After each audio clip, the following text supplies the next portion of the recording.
Et bonsoir! Trop d'absence sur la chaîne, pas d'opportunité, pas de analyses publiées. Je m'excuse pour ça, comprenez que ça arrive qu'aux humains. Alors, ce soir, je vais parler de quoi? Je vais commencer d'abord avec l'analyse. Donc, comme vous voyez toujours mes tracés, je le laisse comme ça pour que vous les voyez tout le temps. On va commencer par la dominance de tout, donc le market cap de tout le stablecoin.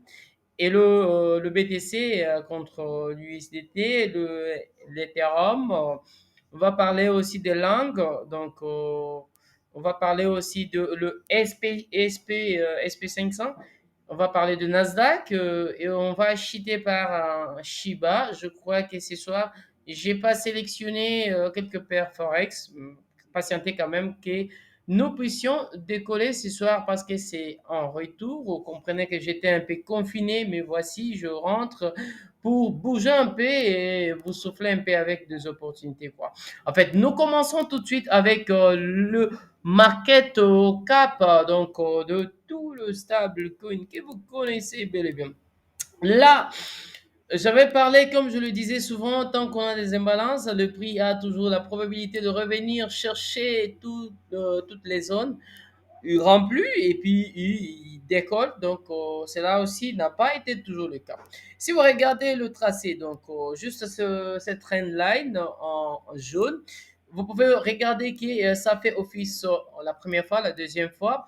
Est-ce que la troisième fois, ça va tenir? Pour que ça puisse tenir, nous devons attendre la clôture de cette bougie. Si cette bougie arrive à clôturer pendant cette nuit ici, juste en bas, à l'intérieur, donc là, il y aura quand même, entre guillemets, quelques pompes sur la plupart de crypto-monnaies, mais ça reste que des probabilités, voilà, c'est question de probabilités. Et encore cette zone, au cas où nous allons nous échapper à cette trend-line, donc le marché pourra aller viser un peu, pourquoi pas si j'ai prolongé ces supports qui datent aussi, le prix peut revenir là-bas et puis faire encore la baisse.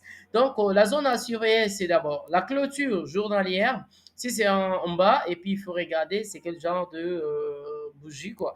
Voilà, si on clôture là, et on peut retomber jusqu'en bas, voir un peu plus loin. Là, sur le crypto et l'ensemble, on peut monter tous et monter. Ça, c'est pour le market cap de stablecoin. Nous sommes là pour le BTC, comme vous êtes en train de voir avec le tracé. Et voilà, c'est drapeau qui a été cassé, c'est drapeau baissier qui a été cassé. Et voilà que le prix nous a formé encore de petits drapeaux à l'intérieur. Donc tout ça, donc un peu compliqué, quoi. Et voilà, on a fait drop. Et là, on est sur une zone. Moi, j'appelle cette zone, c'est une zone de demande. Donc, je crois que la plupart des gens sont déjà là et ils se préparent, mais nous ne savons pas encore comment est-ce que le marché va se comporter pour ce soir. Mais ce qu'il faut peut-être comprendre qu'avant que le marché puisse s'envoler, et on doit attendre la clôture du côté du market cap de stablecoin. Et là, on reviendra peut-être voir que le marché va rebondir sur cette zone qui a fait office d'obstacle plusieurs fois. Le marché n'arrivait pas à casser cette zone. Pour moi, elle reste la zone de demande. Le prix peut nous faire ceci, consolidation, impulsion, consolidation, impulsion, ainsi de suite. Si on n'arrive pas à clôturer au-dessus et qu'on casse, on passe vers le bas, il faut attendre que le marché casse cette zone ici qui se situe entre 17 566. Si le marché casse, en tout cas, c'est vraiment le day presque partout.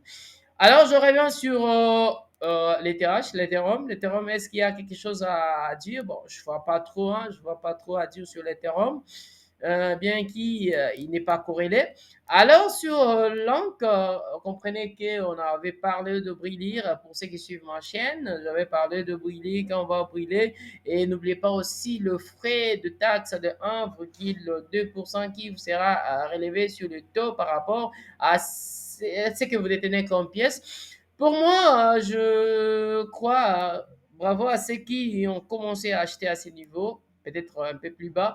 Combien ils ont empoché et si tu avais peut-être mis 1000 dollars, Tu allais empocher 437% dans moins de temps, donc dans un mois tout au plus, un mois et demi. Hein.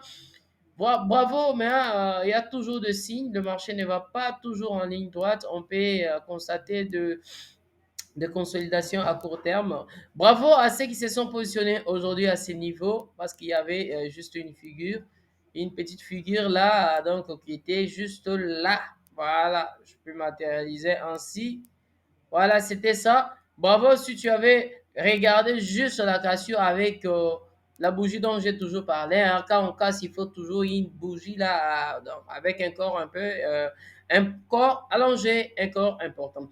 Là, nous sommes en train d'observer qu'il y a quand même l'indécision du marché. Attendons voir peut-être que le marché risque de consolider. Donc, je ne donne pas de probabilité que le marché aille seulement dans le sens de ma prédilection, quoi. Voilà, le marché peut faire du n'importe quoi, hein, ça, c'est pas mon problème, moi. Donc, voilà, je suis holder, spéculateur, trader. Voilà, j'en ai. Donc, je travaille les trois. Alors, si ça drop, voilà, je quitte le marché. OK, voilà. Donc, je prends mes pêches et puis je prends mes pièces et puis j'empoche mon diphtongue. Alors, je bouge sur le SP500 en graphique de Hulu. Vous pouvez voir avec moi, je peux revenir sur la semaine. Nous sommes en train toujours de déambuler sur ces petits canaux, hein, ces canaux qui datent encore. Nous sommes en train de bouger sur ce petit canal en daily.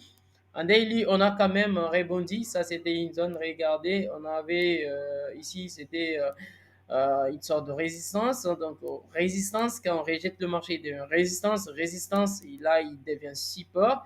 Lorsqu'il a été cassé, là, on revient encore. Le marché n'a même pas réussi. Et 61,80, c'est là, le niveau des Fibonacci. Donc, c'était le niveau que j'attendais si vraiment le marché cassait mon trendline support. Donc, j'allais me dire, voilà, ça bouge sur le SP500. Mais rien encore à dire. Vous pouvez voir bien clairement que le, le SP500 s'envole. Là, à court terme, on peut constater une formation de double button, donc que vous pouvez un peu voir avec moi en temps réel. Waouh, wow, c'est un peu comme ça. Donc, quand on casse le dessus, là, on va chercher le niveau 42,06. Ça, c'est pour le SP500.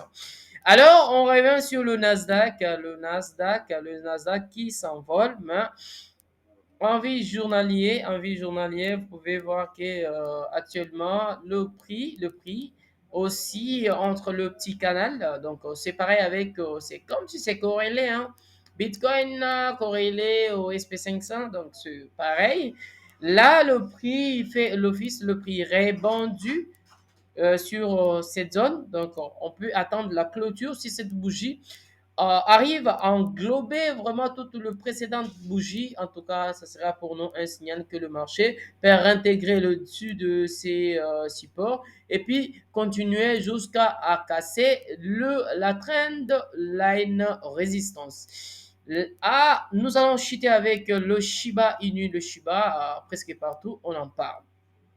Alors, nous avons le niveau qu'il faut surveiller. Le niveau qu'il faut surveiller, c'est important. Vous pouvez constater ici, on avait pin, poil, régé, donc rebond, plusieurs fois rebond. Le marché n'arrive pas à casser. Mais si le marché réussit à casser cette nuit, on peut aller jusqu'ici. Donc, ça, je vous dis. Je vous dis, hein, je vous dis, on peut dropper jusque là. Voir là, on viendra toujours chercher de quoi, en fait, de résistance. Désolé, des supports un peu importants. Donc, ce sont des zones-là qu'il faut plutôt surveiller. Hein.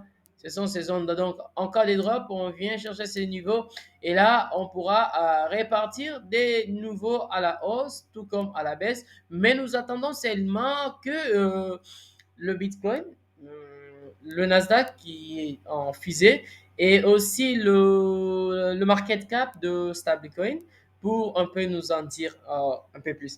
Voilà, je peux revoir, faire une revue sur les opportunités que j'avais publiées. Voilà, comme cette opportunité, rien n'a marché, donc le marché est parti. Donc le marché est parti sans nous. Comprenez que voilà, ça arrive aussi comme ça, attendre la sortie.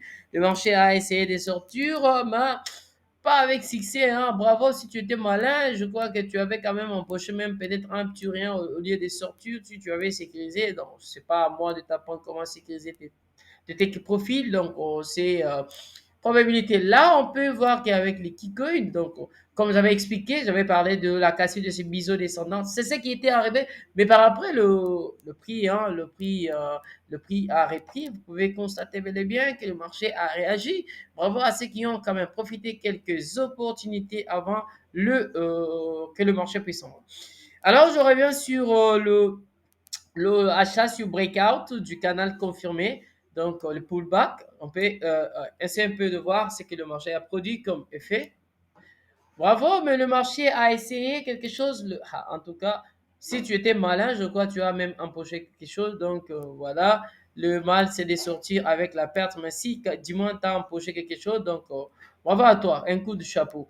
Alors, quoi d'autre sur le héros dollar canadien? Donc, comme j'avais expliqué, le marché, qu'est-ce qu'il a fait? Le marché, voilà, le marché a quand même fait quelque chose. Bravo, tu aurais dit, si tu avais peut-être bien sécurisé quoi, ici, ton take profit, donc tu aurais dit sortir même avec un petit gain, un pourcentage.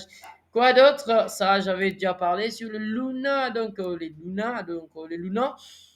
Les Luna, je crois bien, c'est le Luna classique, comme j'avais expliqué. Voilà, c'est ce qui est arrivé. Comprenez que sur le marché, si c'est tout le temps qu'on est au marché et on surveille ce qui se passe, en tout cas, on peut faire de bonnes affaires. Alors, c'est par ici que je mets le point final pour cette analyse. Donc, ces analyses plutôt. Pourquoi je parle de l'analyse? Des analyses, voilà. Donc, je clore ici pour vous dire que restez toujours abonné à votre chaîne. Quand il y a des opportunités, je ne cesserai jamais de le publier. Je vais le mettre sur le canal. Beaucoup m'ont écrit, t'as pas le chat peut-être au canal. Bon, je suis en train d'y penser déjà pour mettre le canal pour tout le monde, afin qu'on puisse commencer à échanger tout le temps. Bon, à plus.